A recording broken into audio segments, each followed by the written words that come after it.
This is episode 248 of the Rio Grande Foundation's Tipping Point, New Mexico. I'm Paul Gessing, president of the Rio Grande Foundation, New Mexico's free market think tank. You can find out more about the foundation at riograndefoundation.org. I am pleased to be rejoined this week by a returning guest. She is Katherine Stevens. She is a early childhood expert on education issues with the American Enterprise Institute, a policy institute based in Washington, D.C. And Katherine, welcome to Tipping Point, New Mexico. Welcome back, I should say. Thanks so much, Paul. I'm happy to be here. Yeah, now we're going to talk about your recent policy paper, which is Still Left Behind: How America's Schools Keep Failing Our Children. It was released in September of 2020. You co-authored it with Meredith Tracy and a few other folks at American Enterprise Institute. But before we dive into that, which has a lot of great information and is worth checking out on the American Enterprise Institute website, and we'll put it in the show notes. Let's talk about kind of where we are right now in terms of the pandemic and education and what is happening to our children and what you're hearing and seeing out there, because New Mexico is one of the states where we're pretty locked down here still, and major school districts like Albuquerque's public schools are not doing in-person learning at all.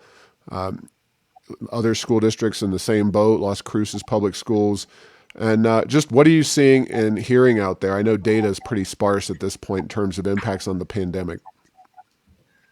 Well, as Paul, as you know, the conclusion report is that the public schools for decades have been failing disadvantaged children in particular in enormous numbers. So the findings of my report were, I think, pretty daunting to start with.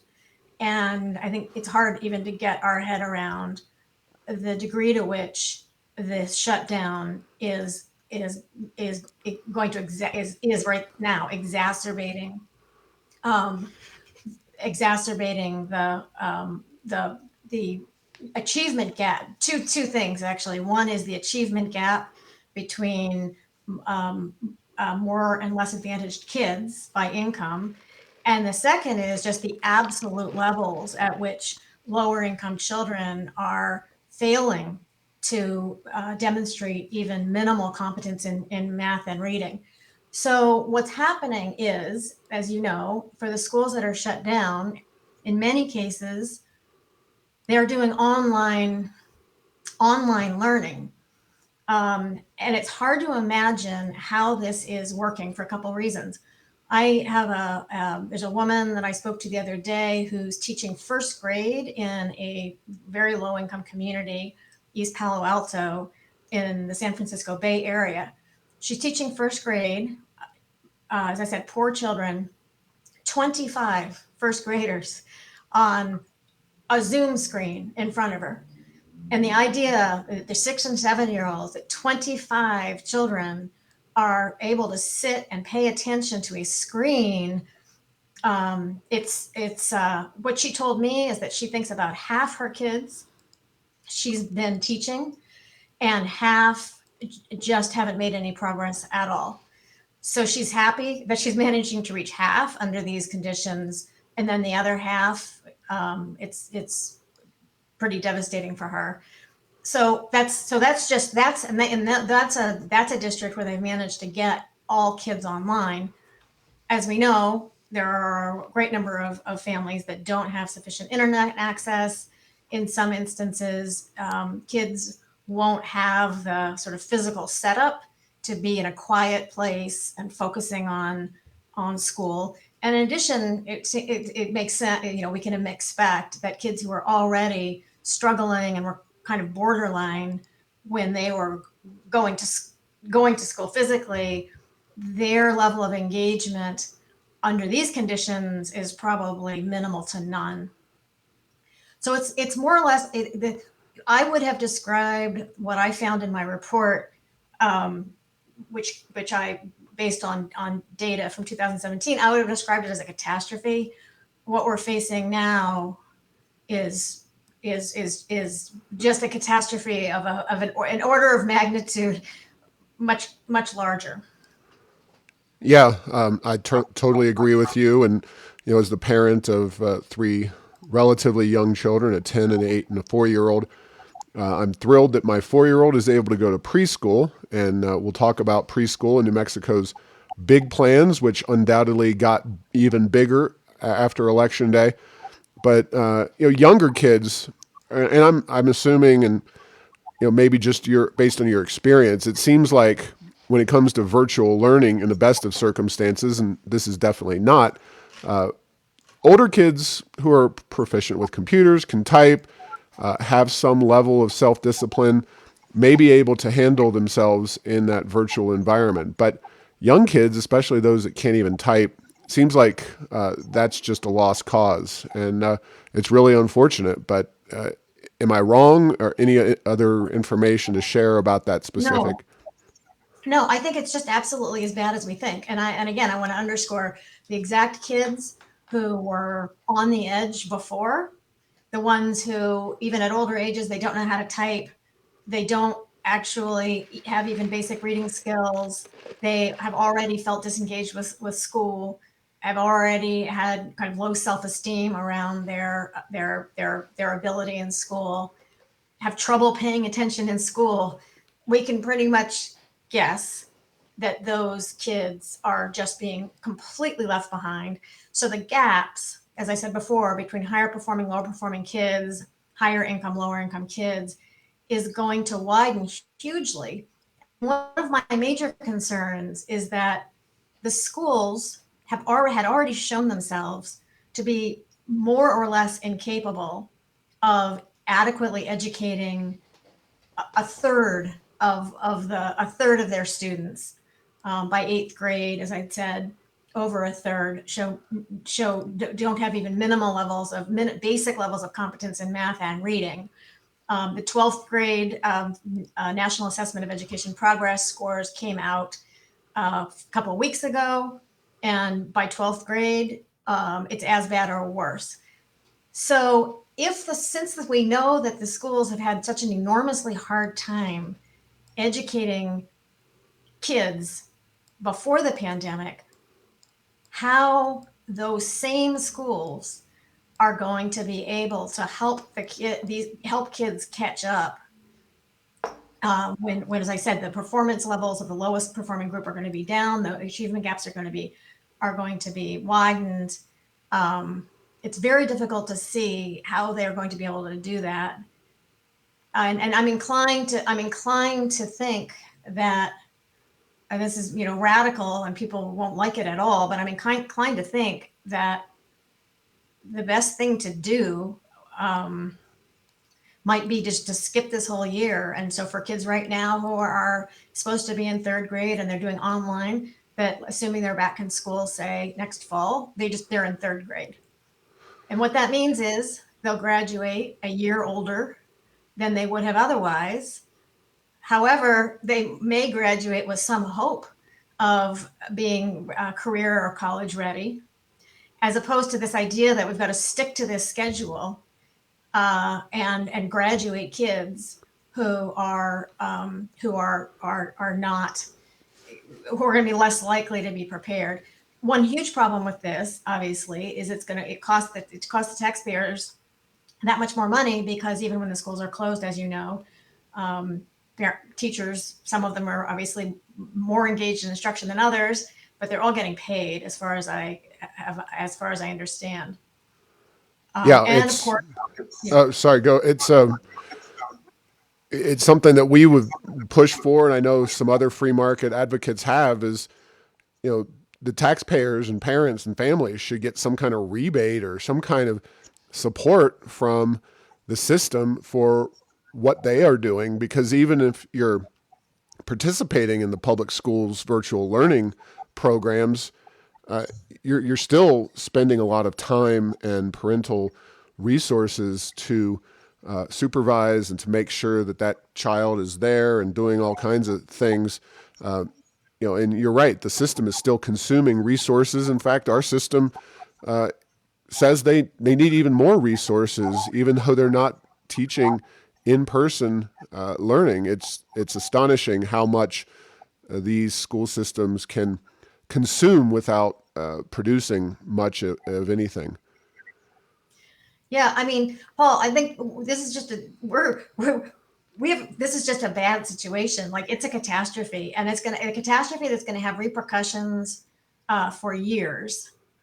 And this all is occurring, as I said, on top of a system that was already failing millions and millions of kids.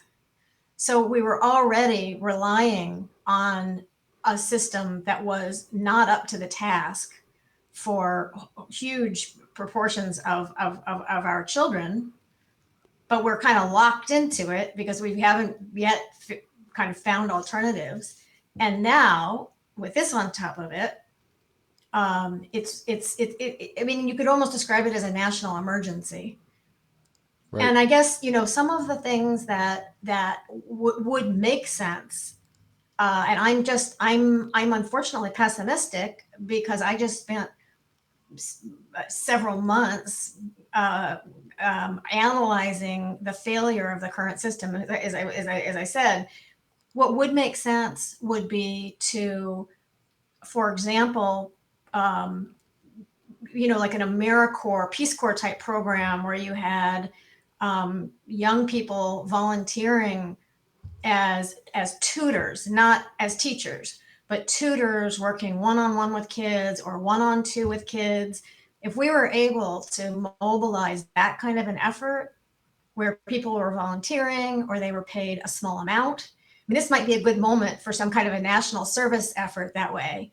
Um, because that's what the only way we're going to help a lot of kids catch up.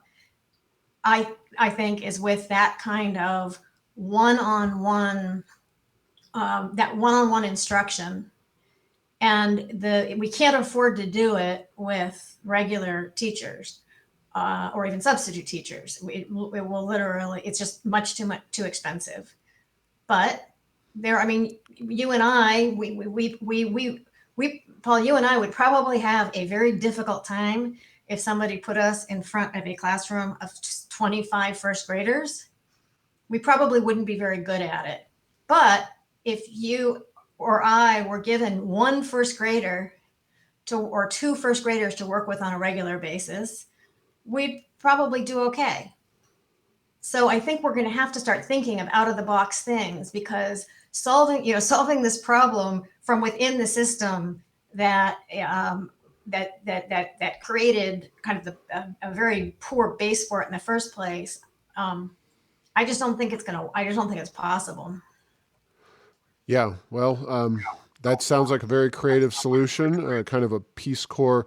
They have, AmeriCorps and all these programs. It could be nice to redirect them to, helping families and students in need in these challenging times, and providing tutoring and all that would be a seemingly worthwhile use of those resources. But let's Right. talk directly about your paper and where you're coming from here.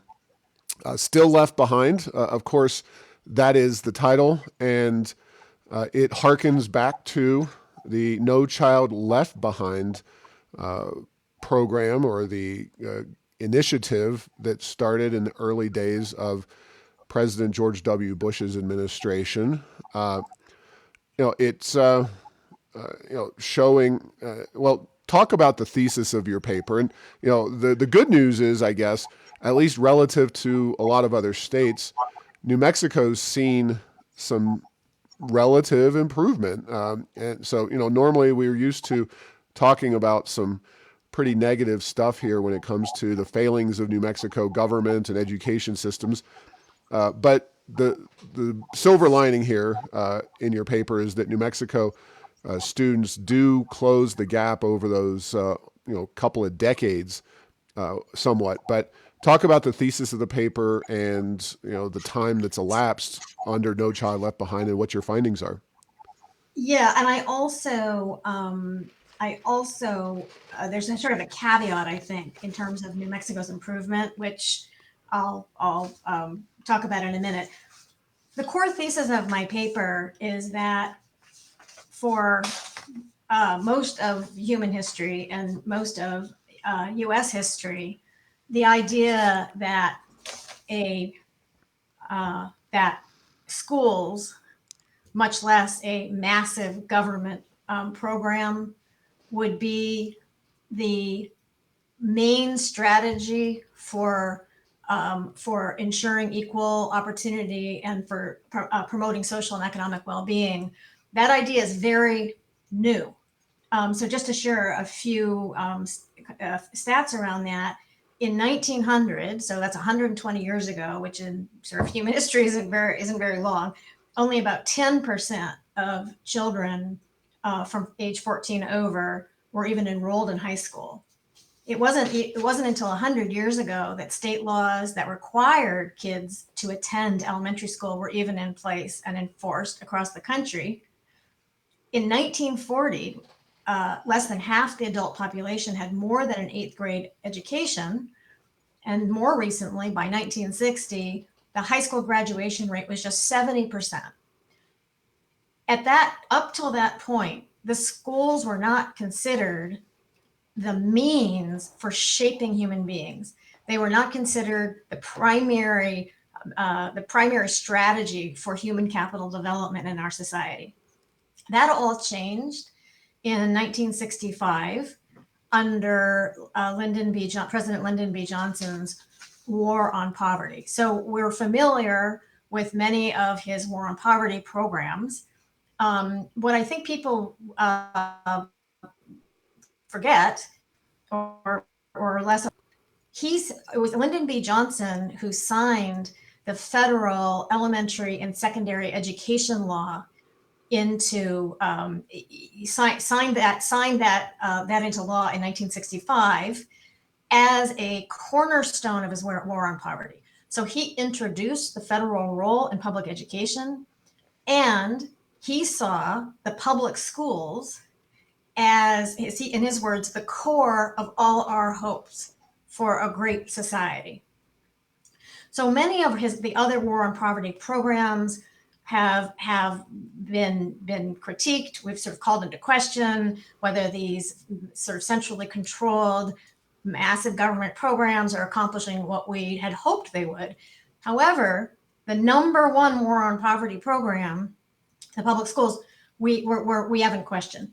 Instead of not questioning it, we have doubled and tripled and quadrupled and quintupled down on that strategy. From the beginning, though, it wasn't working very well. So the Department of Education was the Federal Department of Education was established by President Carter in 1979. So that was just 14 years after the ESEA, the federal education law, was signed.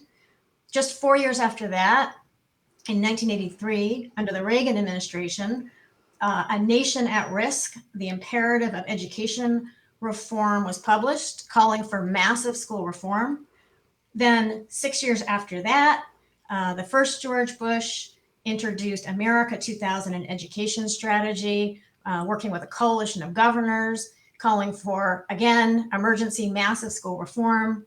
That was followed by Bill Clinton's Goals 2000, Educate America Act, which was signed into law in 1994. Each of these sort of phases were addressing the same problem, which was an emergency of schools not working.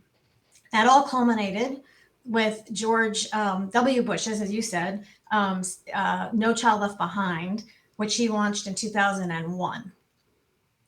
So my point here is that it's not actually the case that the schools always worked great and they've just recently had a problem.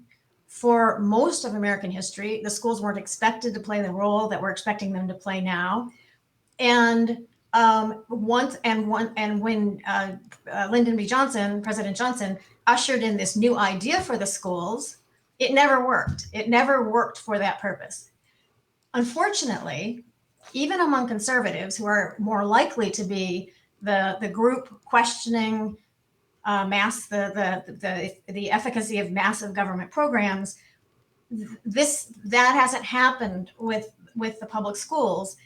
Our spending at the federal level, and most important at the state level, has just been on a steady upward incline, and is using the majority of states' general funds are now spent on the public schools.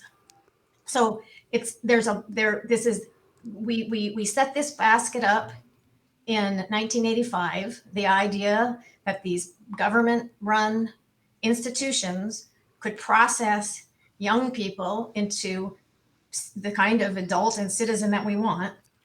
It's never worked very well. And it's now occupying, sort of taking up so much of the resources and the airtime, um,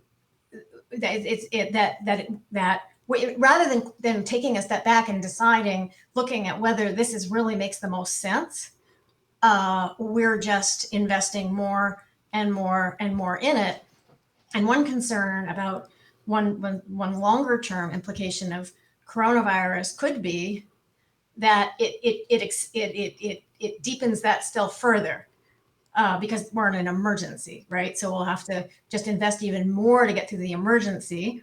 And then once that investment's in place, it's very difficult to undo it.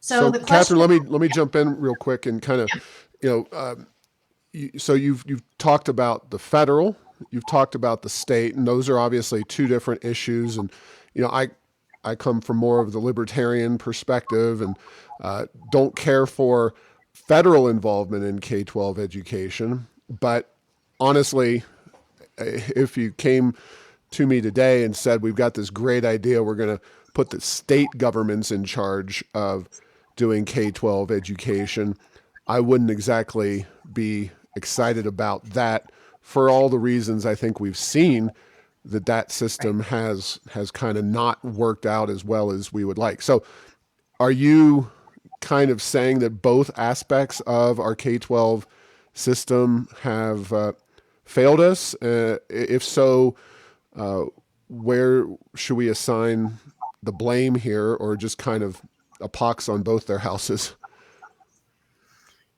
I just think that we're expecting this.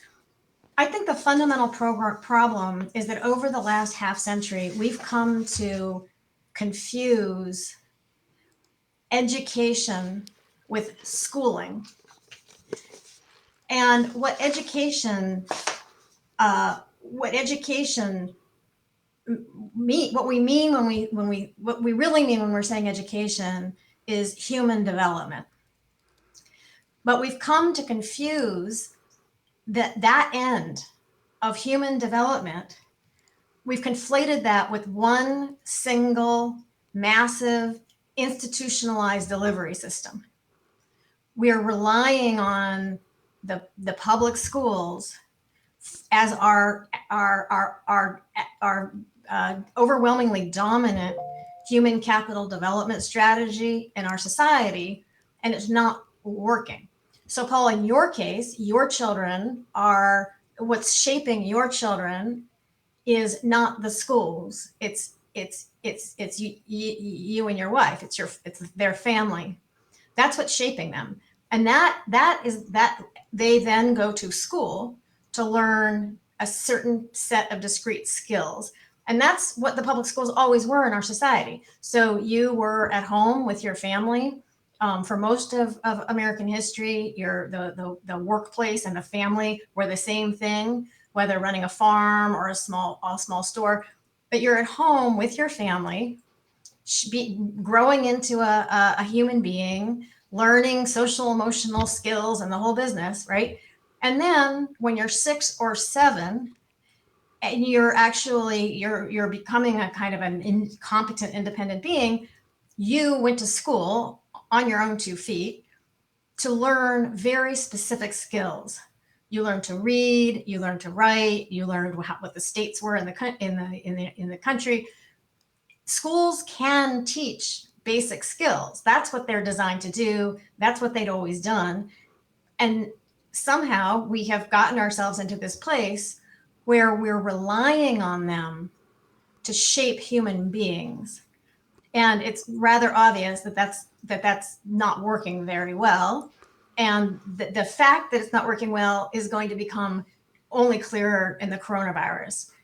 So if we so for you've shaped your children.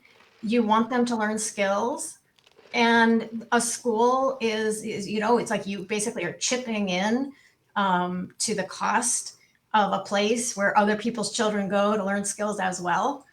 And a school makes perfect sense in that in that sort of context.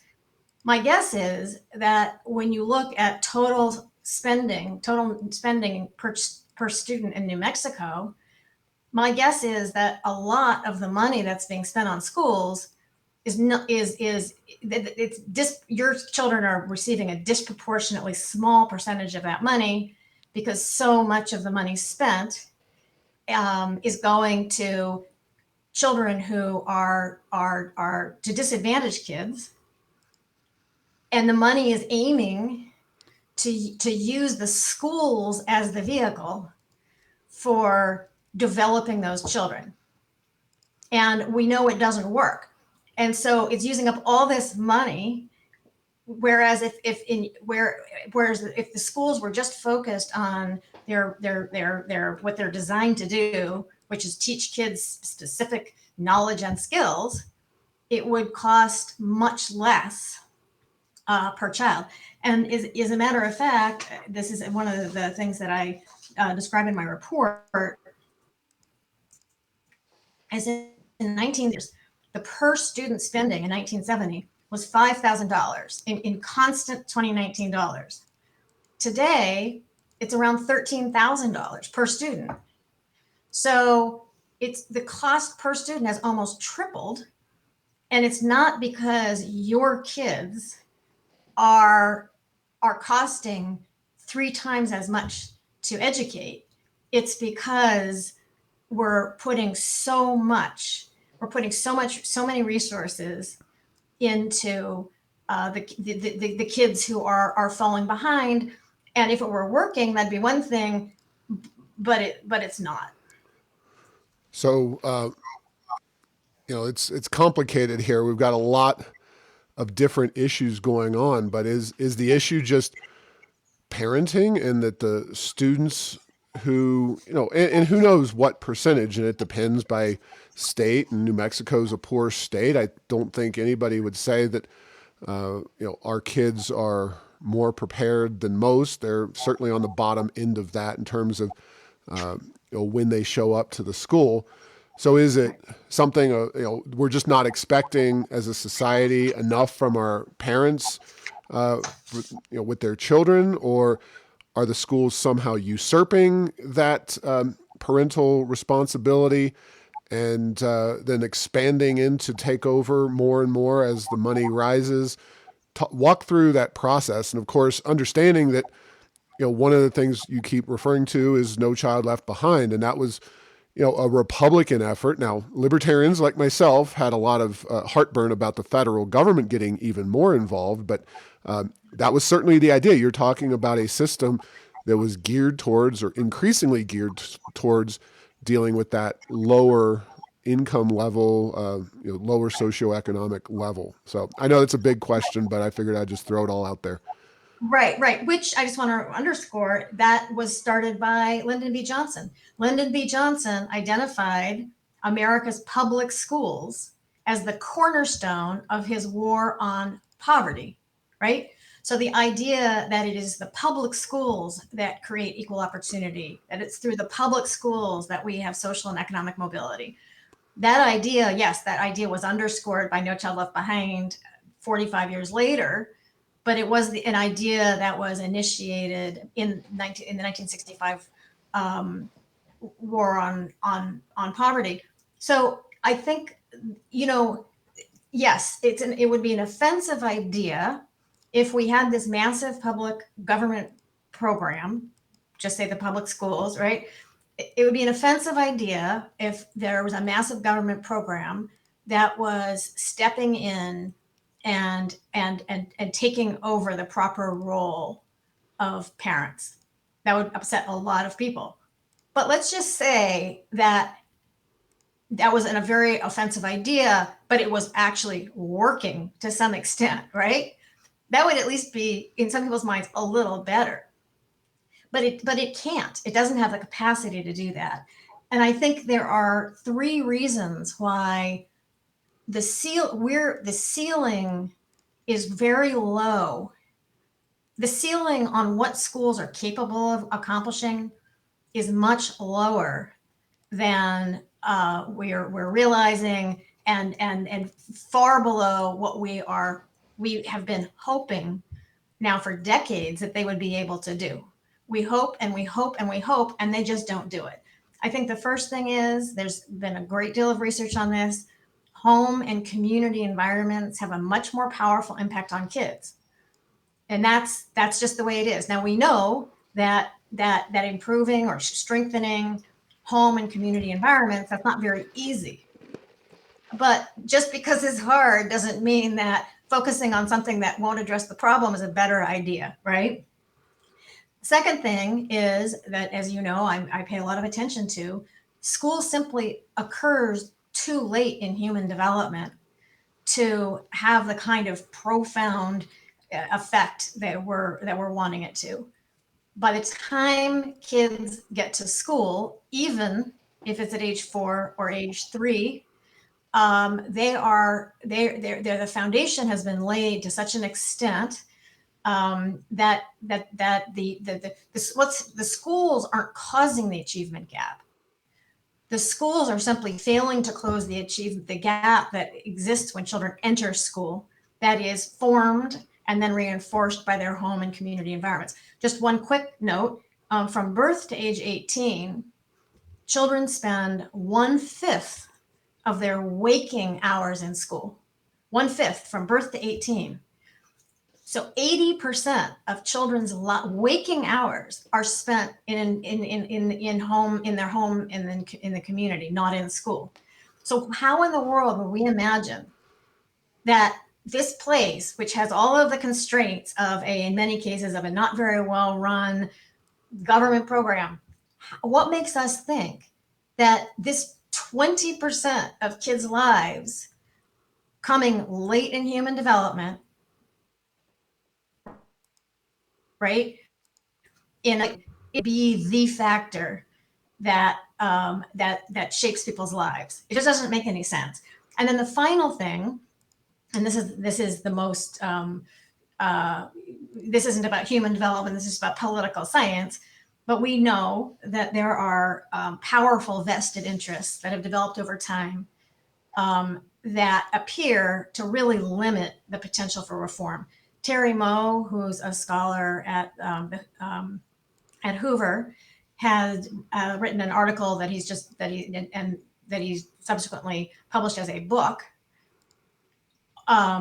making the argument that these powerful vested interests are really going to make it impossible for us to reform schools, and they greatly constrain the effectiveness of expenditures.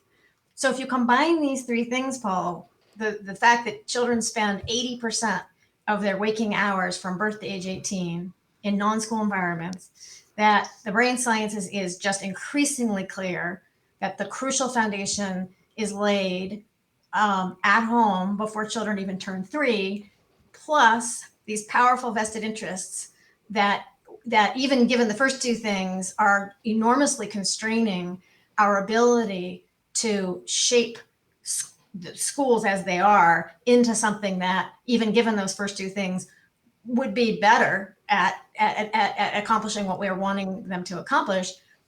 It really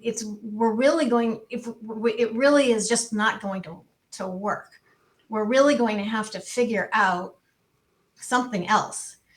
And I don't know what that is. And I think we've clearly school choice would be a huge step in the right direction, because at least then resources would be associated with an individual child. And that would give us, that would open up our, that would help us open up our thinking, right? So if we knew that these resources are associated with this individual child, the way you use those resources for your child could be very different from the way it would make sense to use resources for a kid who would come from a very disadvantaged home and needed a kind of personal support and coaching as much as sitting at a desk and learning academic skills. Those we could be thinking of a whole spectrum of ways to use resources to support kids and fill in gaps if the money was associated with the child. Well, So that I think would I've just be got a the giant. answer right here in New Mexico. We're going to be doing it based on the results of this election. The Democrats have enough power to tap into the state's permanent fund, and we're going to just tack on an extra year of school onto the front end. So pre-K, universal pre-K program, and Right. that should solve all our problems, right? So I'm, here's the thing, we've conflated schooling with human development. Schooling is not working well to develop humans. We've gotten so focused on school that our answer, the answer that's coming to people's minds when they're seeing that it's not working, is more school. And we know that that just children used to start school in first grade. That's why it was called first grade. People were worried that children were coming in behind kindergarten, which was early childhood education, so that kids would get an early start. That has had no effect. And now we're moving even younger. There's actually a very interesting study, which I can provide information on. You can link it to the show notes, um, out of Harvard, showing that children who start school later because of the age cutoff for kindergarten have much lower rates of attention deficit disorder. That's just one study, but there are several studies that suggest that going to school earlier, um, there's no evidence that it helps, and there's some evidence that at least for some kids it could actually hurt. And just one word on the question of it not helping. Um, we're both aware of the studies that are cited that show that children who go to pre-K have better achievement scores, they go to college more, etc. And what people are failing to understand is that the causal factor, both for children going to pre-K and for doing better later on, are parents. Pre-K is voluntary. So only children who have parents who care quite a bit about education and are organized enough to find a pre-K program and get their kid in it and get them there every day, those are exactly the kinds of parents which decades of research have shown uh, the children of those parents do better in school. So that the reason that children who go to pre-K are do better later is because they have the kind of parents that are paying attention to their education and are supportive of their education. There's when the in the high quality, the rigorous randomized controlled studies that have been done on pre-K, meaning they randomly, same parents, when the parents are exactly the same, meaning all the parents wanted their kid to go to pre-K. They let some of the kids in, and they let some of the kids didn't get in. If pre-K itself were having a positive effect, we would expect that the kids who went to pre-K would be doing better than the kids who didn't go to pre-K. But that's not at all what research has found. Research has found that the children who go to pre-K are a little bit ahead in very basic skills at the beginning of kindergarten, as you could expect. They've spent all year being exposed to letters and so forth. However, over the course of the kindergarten year, children who didn't go to pre-K catch up, and by second and third grade, the children who went to pre-K are actually doing worse. So that's the research is clear, and it's really the emphasis on pre-K reflects our very our society's heavy stress on schooling as as the path to people's success. And it's just not an idea that has ever worked in this country. It's not an idea that's ever worked anywhere. And more of it won't work better. Now, in a policy brief that you wrote earlier this year for us at the Rio Grande Foundation, and we've got just a couple minutes remaining. You and I talked in a previous podcast during that time frame about uh, teaching parents how to parent, and since they are the primary contacts with the young people, that would be a better option than plowing more money into early childhood learning. Is that where you one of the solutions that you have? I know you're kind of throwing up your hands a little bit at the systemic issues facing our federal and state government programs, but helping those parents improve their parenting skills seems like a relatively inexpensive way to get some bang for the bucks. Is that true? Yes, absolutely. And as a matter of fact, there's growing research that improving prenatal care, and that address mothers, low income mothers, postnatal depression can have a an impact that leaves pre-K in the dust. It can have a large impact on children's on children's later skills and achievement. There's also a fascinating study that was just published just a little less than a year ago by a researcher, Patricia Kuhl at University of Washington, showing that light touch coaching with parents of all incomes, including low income parents, light touch coaching around the importance of language, engaging with their kids in interactions. So if they're little babies, just making kind of talking to them and then responding when they make a sound back, and when they get older, having conversations with them. They provided coaching to parents, explaining to them, showing them the research on what an enormous difference this makes, and they did recordings of the parents so they could help the parents see, oh yes, here's where you did it, that was great. Here was, you can see you could do that more now. And the children by 18 months, the children of the parents who had this coaching had vocabulary of 50% more than the children who didn't, the children of the parents who didn't have coaching. So there's an example of something that is uh, very straightforward, not necessarily not expensive. There's no pre-K program on the planet that increases children's vocabulary by 50%. That just doesn't happen. And the research is clear that children's vocabulary by 18 months predicts vocabulary at age 3, which predicts literacy skills at kindergarten entry, which predict achievement from that point forward. So these are the sorts of things that we need to be thinking about. They're much more promising than anything else I've come across.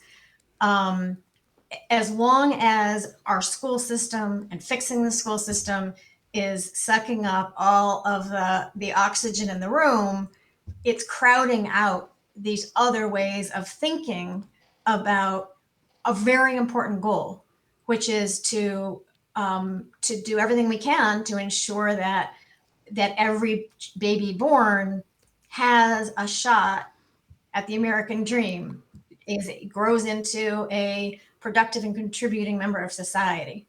That's a goal. That goal is crucial. It's an important goal.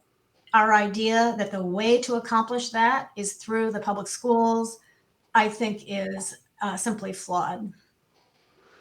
All right. Well, we will have links and information about Catherine's work in the show notes page. But Catherine, why don't you provide any AEI website information that you want to share with listeners? Yeah, so if you can find my page at AEI, if you just go to aei.org and type in my name in the search box, my you'll be able to find my page where all my work is listed, and maybe Paul, you can post it in the show notes as well. Will do. All right. Well, thanks for coming on again, Catherine. And thanks for listening to this week's show. Make sure to get the latest edition of Tipping Point New Mexico by subscribing at Apple Podcasts, Stitcher, and Spotify. You can post or comment on this and other episodes on Facebook and Twitter, and tell Google Home to play Tipping Point New Mexico. Thanks to Path 3 Marketing for producing this show.